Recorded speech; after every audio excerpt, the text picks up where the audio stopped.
Поминаа 9 дена откако пукна аферата со пронајдениот канабис во едно од нивите на фармерот Душко Илиевски.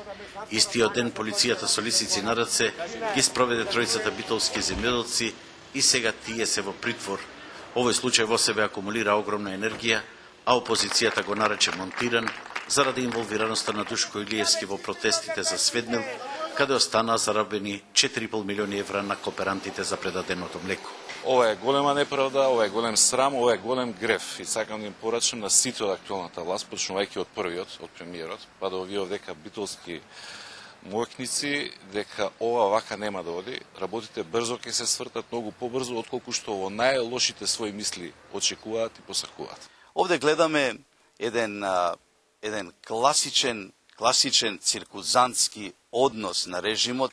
Ова е класично местење на осумничениот и класична негова одмазда затоа што застана на страната на земјоделците, на млекарите кои се побунија против нивната измама од страна на владата. Но како подсетник за Сведмилк и за судбинската поврзаност на фармерот Душко Илиевски со оваа млекарница, каде што му останаа заробени 30.000 евра и му пропадна цела фарма, на 1 декември 2007 година се започна триумфално и со многу оптимизам. На задоволство на многу производители на млеко, кои што во минатите години доживуваа речиси секоја година млечна криза, истурајќи ги вишоците на млеко по улиците.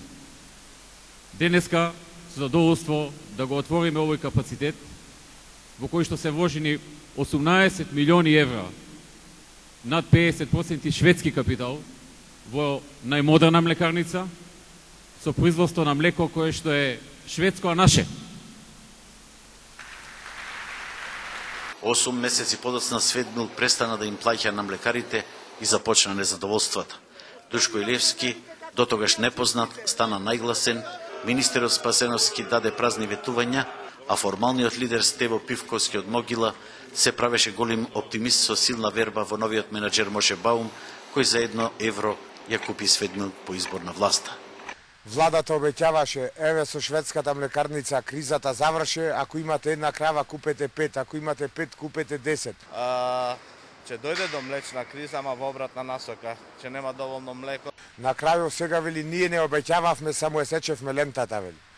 А кај сега владата по толку обеќање на Кристијан Делев, што водеше таа игра, еве Роџер сјојде ќе го донесиме Моше Баум, па му велеше на нашите преговарачи, излегвајте, кажувајте дека со ведра насмевка излегваме, еве го Моше Баум ги стуре парите по сточарите ќе ни дај.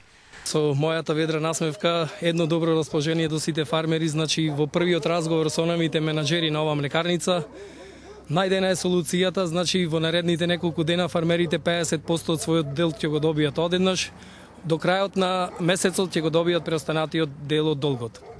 И продолжуваме заеднички да го носиме млекото во оваа млекарница. По неколку месеци повторно следеа реакции и веќе беше сосема јасна улогата на Моше Баум, иако Пивковски повторно се потруди да ја брани политиката на власта. Бараме од Министерството за внатрешни работи од владата да се занимава со Моше Баум, со Роџер, значи тие беа деликвентите и арамите кои ни ги украдија нашите пари. Онај што го зема, што влегува во Сведмилк, за едно време, тој сака да се ќаре. Значи тоа ја гледам за евреинот дека ќе се избега, меѓутоа ако избега да не му дадеме парите да си оди. Тоа треба и држава да се види. Односно тие што се грижат за законите, за криминалот, мора да се видат да не ни отиде со парите, тоа ќе не понижи.